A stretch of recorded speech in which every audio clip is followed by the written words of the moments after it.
tanong, sino rito ang may kaugnayan sa pagdadala ng mga maletang may lamang pera kay Bongbong Marcos? Pakitaas ang kamay. Yan. Pakitayo lang po yung nagtaas ng kamay. Pakitayo lang po. Okay.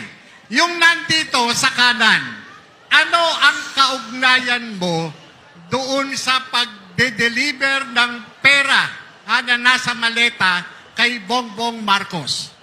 Bale po kasi nung time na yun, sir, May 2022.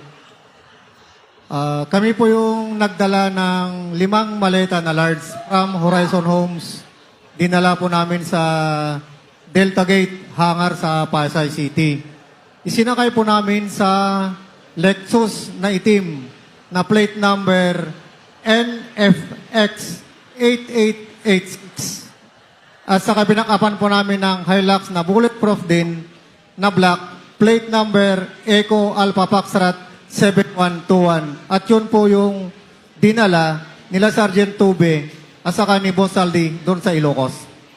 Doon sa sinasabing dinala mong maleta, natatandaan mo pa ba kung sino-sino ang kasama mo na nagdala nito?